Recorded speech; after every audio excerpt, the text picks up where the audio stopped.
আসসালামু আলাইকুম। এসএসসি এবং এইচএসসি তোমরা যারা সেন্টেন্স কানেক্টর নিয়ে প্রচণ্ড পরিমাণে ভয়ে আছো, আজকে আমি এমন একটা ম্যাজিক দেখাবো যে ম্যাজিকটা অনুসরণ করলে তোমার কাছে সেন্টেন্স কানেক্টর মানেই জাদু জাদু আর জাদু। এই জাদু আজকে আমি তোমাদেরকে শিখিয়ে দিব। তুমি একটু দয়া করে সুন্দরভাবে এই রুলগুলো দেখবে এবং শেষে আমি তোমাকে একটা সময় দিব, তুমি সুন্দর করে স্ক্রিনশট নিয়ে খাতাতে লিখবে, একবার দেখবে দেখবে তোমার জীবনে কখনো সেন্টেন্স কানেক্টর ভুল হবে না ইনশাল্লাহ। আমি তোমাকে একটু দেখিয়ে দিই, 100% কমন পাবে যারা এসএসসি এবং ইন্টারের পরীক্ষা দিবে তাদের জন্য। দেখো, 1 নম্বর রুল যে রুলগুলো আমি দিচ্ছি এগুলো তোমরা বইতে পাবে না, অতএব কিছু কিছু পাবে আবার ম্যাক্সিমাম পাবে না, কিন্তু এই রুলগুলো অনুসরণ করলে আমি তোমাদের সমগ্র বোর্ড কোশ্চেন অ্যানালাইজ করে দেখছি, এইগুলো অনুসরণ করলে তোমার সেন্টেন্স কানেক্টর কখনো ভুল হবে না। পৃথিবী উল্টে যাবে কিন্তু তোমার সেন্টেন্স কানেক্টর ভুল হবে না। দেখো, যদি দেখো যে এখানে ব্যক্তি আছে এবং শূন্যস্থানে পরে ভার্ব আছে, তুমি চোখ বুঝে ব্যবহার করবে হু, আর কিছুই দেখবে না, কিছুই দেখবে না, কিছুই দেখবে না। উদাহরণ দেখো, আমি একটি কোশ্চেন লিখছি, ঢাকা বোর্ড 2024-এর কোশ্চেন। ইট ইজ, দেখো মেনি পিপল শূন্যস্থানে পরে ভার্ব আছে, দেখো এখানে আছে কি ব্যক্তি, পিপল ব্যক্তি, এখানে ভার্ব, তাহলে তুমি এখানে হু বসিয়ে দাও, সেন্টেন্স কানেক্টর শেষ। এটা কোথায় ছিল? ঢাকা বোর্ড 2024-এর কোশ্চেন, তোমরা দেখছো। আবার একটু দেখো, যদি থাকে যে এখানে একটা সাবজেক্ট ভার্ব এবং এখানেও একটি সাবজেক্ট ভার্ব, তোমার এইখানে শূন্যস্থান থাকবে। আবার বলি, এখানে একটি সাবজেক্ট ভার্ব, এখানে একটি সাবজেক্ট ভার্ব, এখানে শূন্যস্থান, তাহলে তুমি উত্তর কি দিবে? অসংখ্য কোশ্চেন আছে এই রুলের উপর ভিত্তি করে তোমাদের বোর্ড কোশ্চেন, একটু বুঝে নাও। তখন তুমি সরাসরি ড্যাট ব্যবহার করবে, আর কোনো দিকে তাকাবে না, ড্যাট ব্যবহার করবে। কি দেখো, ইট একটা সাবজেক্ট একটা ভার্ব, হ্যাঁ, এই গোল্ড একটা সাবজেক্ট একটা ভার্ব, মাঝখানে ড্যাশ, তাহলে এখানে একটা সাবজেক্ট ভার্ব, এখানে একটা সাবজেক্ট ভার্ব। তোমাকে অত চিন্তা করার দরকার নাই, সেন্টেন্স পড়ার দরকার নাই। কি জাদু, খুব সুন্দর জাদু না? জাদু। মজা মজা মজাই মজা শিখবো, হ্যাঁ, মজাই খাজাই মজা তিলের খাজা। দেখো, এখানে আছে বস্তু, যদি বস্তু পাও আর শূন্যস্থানের পরে যদি ভার পাও, আবার একটু মনে রেখো, যদি বস্তু পাও শূন্যস্থানের পরে ভার পাও, তুমি সেখানে ড্যাট বসিয়ে দিবে। দেখো, Facebook is a social media, এই সোশ্যাল মিডিয়া কিন্তু একটা বস্তু, তাই না? সামাজিক যোগাযোগের মাধ্যমে একটা বস্তু না? এরপরে দেখো ভার্ব আছে, তাহলে তুমি এখানে কি বসিয়ে দিবে? ড্যাট বসিয়ে দিবে, উত্তর শেষ। আর যদি এখানে ব্যক্তি হতো, তাহলে এখানে ভার্ব থাকলে তোমাকে হু বসাতে হতো, যেটাই যে 1 নম্বর নিয়ম। ব্যক্তি আছে, পরে শূন্যস্থানে পরে ভার্ব হু, আর বস্তু আছে শূন্যস্থানে পরে ভার্ব ড্যাট, উত্তর শেষ। এটা কোথায় আসছিল? রাজশাহী বোর্ড 2024 এবং বরিশাল বোর্ড 2024-এর কোশ্চেন। দেখো, আমি টাটকা কোশ্চেন নিয়ে এসেছি তোমাদের সামনে, এবং এই রুল যদি তুমি বুঝে থাকো, তোমার জিন্দিগিতেও সেন্টেন্স কানেক্টর ভুল হবে না, হবে না। একটু দেখো, যদি দেখো যেখানে শূন্যস্থান আছে, এখানে ভিওয়ান আছে, তারপরে শেয়াল উইল অথবা মে বা মাইট, ক্যান মে, এরপরে ভিওয়ান আছে, তুমি এখানে কি বসিয়ে সরাসরি ইফ বসাবে। অর্থাৎ এক পাশে প্রেজেন্ট ইনডিফিনিট টেন্স, অন্য পাশে ফিউচার ইনডিফিনিট টেন্স, চোখ বুঝে ইফ বসাবে। সহজ নিয়মের থেকে আর কিছুই নাই পৃথিবীতে, পানি পানি আর পানি। আমার তো গান গাইতে ইচ্ছে হচ্ছে জানো তোমাদের পয়েতে গিয়ে, যে এত সহজ একটা গ্রামার। তাহলে কি করবে? এখানে দেখো আছে people go on cutting down trees, যদি মানুষ গাছ কাটা চালিয়ে যায়। এরপর আছে there will be no trees, এক সময় কোনো গাছ থাকবে না। দেখো, এখানে আছে ভিওয়ান আর এখানে আছে উইল বি। দেখো, এক পাশে প্রেজেন্ট ইনডিফিনিট টেন্স, অন্য পাশে future indefinite. Dhaka Dinajpur board 2017 question. তাহলে কি দিবে? সরাসরি এই শূন্যস্থানে ই বসাই দিবে। অর্থাৎ এক পাশে প্রেজেন্ট ইনডিফিনিট, অন্য পাশে ফিউচার ইনডিফিনিট, তুমি বসিয়ে দিলে কি মজা, তাই না? তারপরে কি আছে এখানে? কারণ যদি বুঝায়, কারণ, তাহলে অ্যাজ হিজ এবং বিকজ, এর যে কোনো একটা বসাবে, তোমার যেটা ভালো লাগে সেটাকে বসাবে, কোনো বাধ্যবাধকতা নাই। তুমি অ্যাজ বসাইতে পারো, সিন্স বসাইতে পারো, অথবা বিকজ বসাইতে পারো, যদি কারণ বুঝায়। বাক্যটা কেমন আসছিল তোমরা একটু দেখো, যে দ্যাশ মর্নিং এয়ার ইজ ফ্রেশ, সকালের যে বাতাস এটা কিন্তু খুবই সতেজ, তাই না? It keeps us sound and healthy, এটা আমাদেরকে সাউন্ড অ্যান্ড হেলদিতে রাখে। এটা কোথায় যাচ্ছিল? চট্টগ্রাম বোর্ড 2024-এর কোশ্চেন। দেখছো, টাটকা কোশ্চেন নিয়ে যাচ্ছি। তাহলে এখানে কি হবে?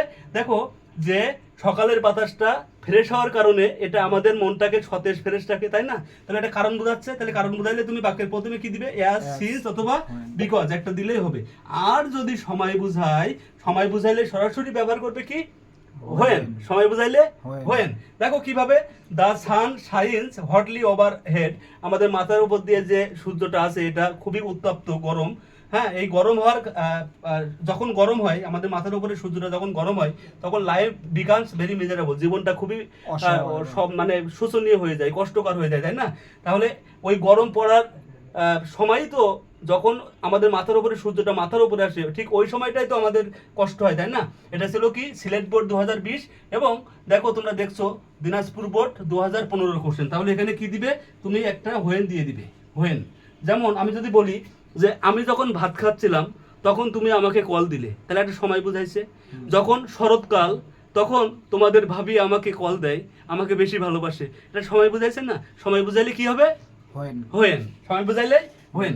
আর এ পাশেও যা এ পাশেও তাই, একটা গান আছে না, তুমি যেখানে আমি সেখানে, সে কি জানো না, একই বাঁধনে বাঁধা দুজনে, ভুলে যেও না।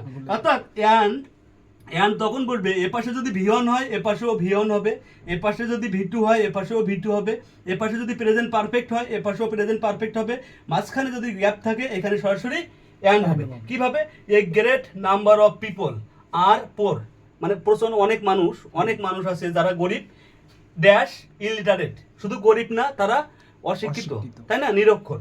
তাহলে এখানে আছে পোর, এখানে আছে ইলিটারেট, তাহলে পোরটা কি অ্যাডজেক্টিভ, ইলিটারেট অ্যাডজেক্টিভ, তুমি যেখানে আমি সেখানে, তাহলে তুমি যেখানে আমি সেখানে, মাঝখানে কি আসবে? অ্যান্ড, মাঝখানে চোখ বুঝে দিব অ্যান্ড। সহজ কোশ্চেন, দেখো Chattogram board 2020 question, board question ছাড়া কোনো কথা হবে না, মজা হবে। হ্যাঁ, এবার এই যে কিছু কাপল অট আছে, হ্যাঁ, মানে একজন আরেকজনের ছাড়া বাঁচতে পারে না, প্রতিবন্ধীর মতো এইভাবে হাঁটে, এই কাপল অটগুলো খারাপ। এই যে বোধ যেখানে বসে অ্যান্ডও সেখানে বসে, যে তুমি থাকলে আমি থাকবোই, ভালোবাসা খুব জটিল। হ্যাঁ, নট অনলি যেখানে বসবে বাট অলসো সেখানে বসবে, তাই না?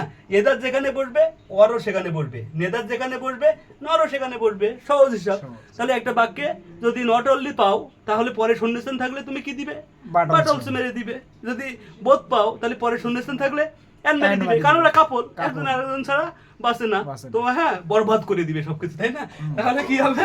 সত্য এবং প্রবাদ প্রবচন যদি আসে, সত্য এবং প্রবাদ প্রবচন যদি তুমি পাও তাহলে লিখবে ট্রুলি, মানে ও মাগো ট্রু লাভের মতো। হ্যাঁ, তাহলে ট্রুলি লিখবে, ইনফ্যাক্ট লিখবে, অ্যাকচুয়ালি লিখবে, শিওরলি লিখবে, সার্টাইনলি লিখবে। তোমার মনে যেটাই চাই তুমি সেটাই লেখো ভাই, তুমি নাম্বার পাবে, তোমার কোনো ভুল নাই, 100% নাম্বার পাবে। আমার যে বইটা আছে বইটা দেখে তোমরা এই নিয়মগুলো পেয়ে যাবে। পরবর্তীতে দেখো, অতিরিক্ত যদি কিছু বুঝায়, অতিরিক্ত মানে কি, যে আমি বাজারে গেলাম এবং আমি বাজার করলাম এবং তোমার বাপের সাথে আমার দেখা হলো, তারপর তোমার বিয়ের বিষয়ে কথা বললাম, মানে একটার পর একটা কিন্তু আমি যোগ করে যাচ্ছি, মানে অতিরিক্ত কথা বলছি। এই যে অতিরিক্ত কথা বলছি, এই অতিরিক্ত আসলেই তুমি তিনটা শব্দের যে কোনো একটা বসিয়ে দাও, তুমি নাম্বার পাবে। নাম্বার পাবে মানে পাবে। কি আছে অতিরিক্ত বোঝালে? মোর ওভার বসিয়ে দাও, বিসাইডস বসিয়ে দাও, ইন অ্যাডিশন বসিয়ে দাও, তোমার যেটা মুখস্থ থাকে, যেটা তোমার কাছে সহজ মনে হয় সেটার সাথেই তুমি বসিয়ে দাও। আর বিপরীত যদি কিছু বুঝাই, বিপরীত তোমরা ভালো করেই বোঝো যে লোকটা গরিব কিন্তু সৎ, বিপরীত কিছু বোঝাচ্ছে। হ্যাঁ, এরকম বিপরীত কিছু বুঝাইলেই সরাসরি কি হবে? বিপরীত কিছু বুঝাইলে তুমি যেটা দিতে পারো, বাদ দিতে পারো, দো বা অল দো দিতে পারো, এবং হাউ এবার দিতে পারো। সেন্টেন্সের শুরু যদি হয়, অন দা আদার হ্যান্ডও আছে, সেন্টেন্সের শুরুতে তুমি যেটা ব্যবহার করবে, দো বা অল দো, হাউএভার অথবা অল দা আদার হ্যান্ড, এইগুলো তুমি সেন্টেন্সের শুরুতে ব্যবহার করবে। আর সেন্টেন্সের মিডলে তুমি বাট ব্যবহার করবে।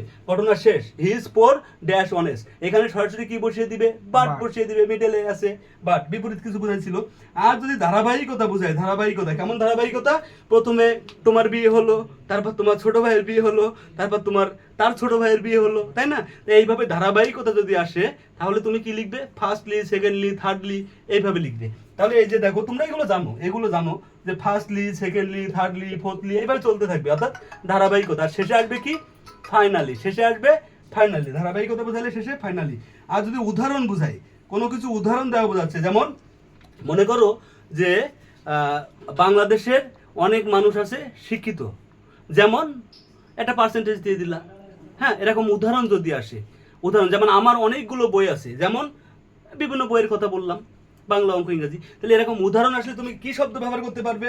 ফর এক্সাম্পল ব্যবহার করবে, অথবা ফর ইনস্ট্যান্স ব্যবহার করবে, অথবা সাসেস ব্যবহার করবে। তোমার যেটা ভালো লাগবে ওটাই ব্যবহার করবে এবং ওইটাতে তুমি নাম্বার পাবে। এবং লাস্ট যে কথা, হ্যাঁ লাস্ট কথা, এটা তোমাদের জন্য গুরুত্বপূর্ণ, সেটা হচ্ছে ভালো গুণ বুঝাইলে এবং উচিত অর্থে।